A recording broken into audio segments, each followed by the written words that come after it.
नमस्ते दोस्तों। मैं उम्मीद करती हूँ आप सब बहुत अच्छे होंगे। मेरा नाम पूजा है, आपका मेरे इस चैनल में स्वागत है। देखिए फ्रेंड्स, आज मैं कुछ कमेंट्स के जवाब दूंगी। उस कमेंट्स में मुझे लगता है आई थिंक सबकी इंक्वायरी भी होगी और कुछ उनको कंफ्यूजन भी थी, तो मैं उनको क्लियर करूंगी।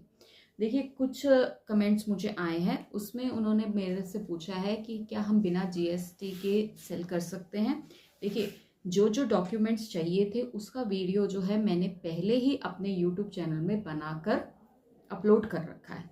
तो आपको मैं दोबारा से एक बता देती हूँ कि आपके पास जो डॉक्यूमेंट होने चाहिए वो होना चाहिए आपका आधार कार्ड, आपके पास पैन कार्ड होना चाहिए, आपके पास जीएसटी होना चाहिए, आपके पास बैंक होना चाहिए और आपके पास प्रोडक्ट होना चाहिए। तब आप ये जो है सब कुछ अपलोड करने के लिए आपके पास ये होना चाहिए, तभी आप अकाउंट जो है अमेजोन और फ्लिपकार्ट में खोल सकते हैं। और इन्होंने पूछा था कि अप्लाई कैसे करते हैं। तो देखिए, फ्लिपकार्ट और अमेजोन में अप्लाई करने के लिए एज सिंपल एज है कि इनका सेलर अकाउंट डिफरेंट होता है और इनका परचेजिंग अकाउंट जो है डिफरेंट है।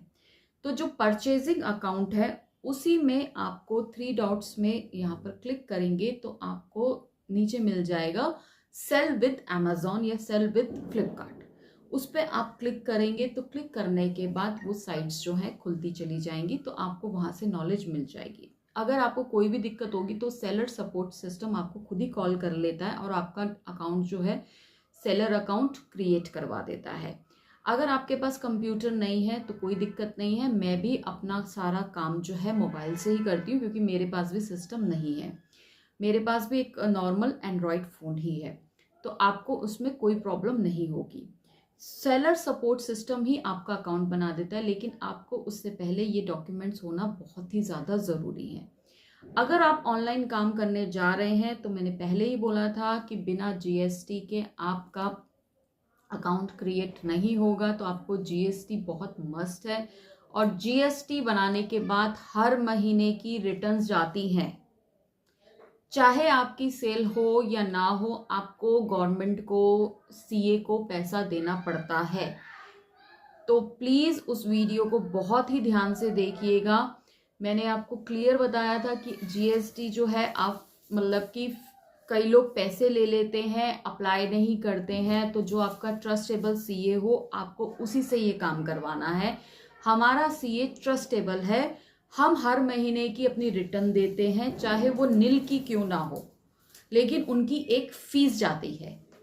तो वो आप जीएसटी बनाने के बाद गवर्नमेंट से छुप नहीं सकते हैं। गवर्नमेंट बहुत ही ज़्यादा स्ट्रिक्ट बोल लीजिए या जैसे मर्जी कह लीजिए, वो है, इंडिया के रूल्स हैं, तो उसको आप फॉलो किए बिना नहीं कर सकते हैं। और आपको ऑनलाइन और ऑफलाइन दोनों पे काम करना है। अगर आपके पास ऑफलाइन जो है ग्राहक नहीं है, देखिए लोग आसानी से आज की डेट में प्रोडक्ट नहीं खरीदते हैं क्योंकि लोगों की जेब में पैसा नहीं है, वो ज़रूरत की चीज़ खरीदते हैं। तो आप प्लीज़ प्रोडक्ट्स को बनाइए, थोड़ा कम क्वांटिटी में बनाइए। अप्लाई करने का तरीका भी मैंने आपको बता दिया। इन्होंने एक क्वेश्चन और पूछा था कि हमें ये कैसे पता चलेगा कि हमारे कितने लोगों ने कितने प्रोडक्ट मतलब कि कितनी बार हमसे खरीदा है और हमें उनके फ़ोन नंबर या एड्रेस हमें कैसे मिलेंगे। तो देखिए, आपको इतना सब डीपली जाने की ज़रूरत नहीं है। डायरेक्ट कभी भी कस्टमर से कॉल मत कीजिएगा। अगर कस्टमर कोई टेढ़ा हुआ तो वो आपकी कंप्लेंट जो है अमेजोन या फ्लिपकार्ट में कर सकता है, ये बोल के कि मेरी प्राइवेसी का में दिक्कत हुई है। तो उससे आपका जो सेलर अकाउंट है वो हट भी सकता है। और अगर एक बार हट गया तो दोबारा आप उस प्लेटफॉर्म में दोबारा री एंट्री नहीं कर सकते वन जीएसटी से, क्योंकि एक जीएसटी पे एक ही बार अकाउंट खुलता है। बहुत ही सिंपल है, इसे ज़्यादा कॉम्प्लिकेटेड मत बनाइएगा। आप कभी भी किसी से डायरेक्ट कॉल मत कीजिएगा कस्टमर को। अगर आपका कस्टमर आपको कॉल करता है तो आप उससे जो भी वो इंक्वायरी चाहता है तो आप उससे दे सकती हैं। दूसरा, एक मैम का और मैसेज आया था कि मैंने बहुत सारे बैग्स बना लिए हैं और वो मैं सेल नहीं कर पा रही हूँ। इनको जवाब मैंने पहले भी दिया था, आई थिंक इन्होंने वो वीडियो नहीं देखा है, लेकिन मैं दोबारा दे देती हूँ।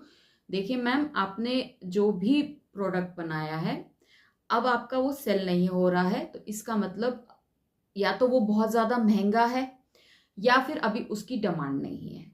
तो अभी आप इस प्रोडक्ट को जितना भी बनाया है उतना छोड़ दीजिए और नए प्रोडक्ट्स बनाना शुरू कीजिए।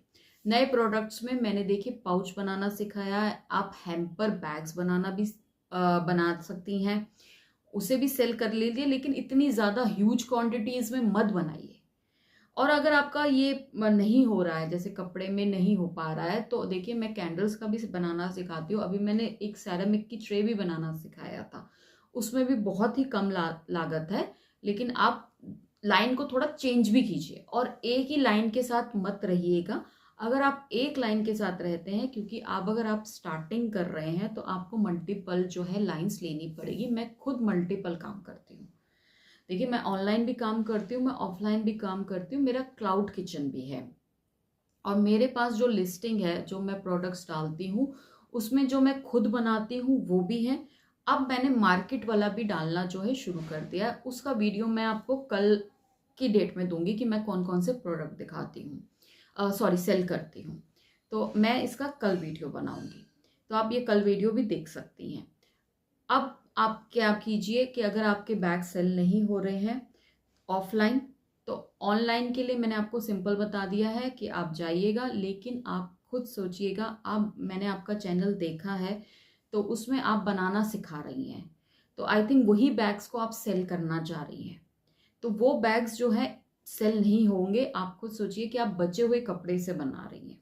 अगर आप बचे हुए कपड़े से नहीं बना रही है, इट इज़ वेरी गुड, कोई दिक्कत नहीं है। लेकिन आप बचे हुए कपड़ों से बना रही हैं, कहीं से भी कपड़ा उठा लिया उसका बना रही हैं, तो आप खुद सोचिए कि अगर आपको एक ही बैग के 2 ऑर्डर्स आ जाते हैं या 3 ऑर्डर्स आ जाते हैं, क्या वैसा ही फैब्रिक आपके पास अवेलेबल है?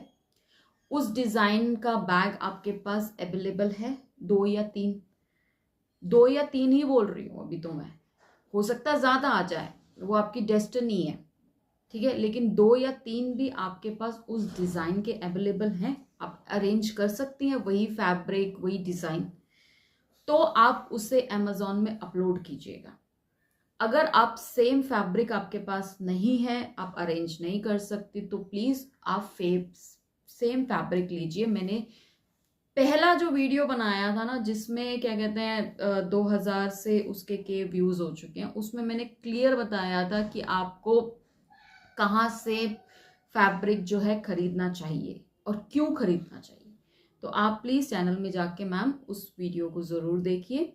तो मैं कल आप लोगों से मिलती हूँ, मुझे उम्मीद है आप लोगों के सारे सवालों के जवाब मिल गए होंगे।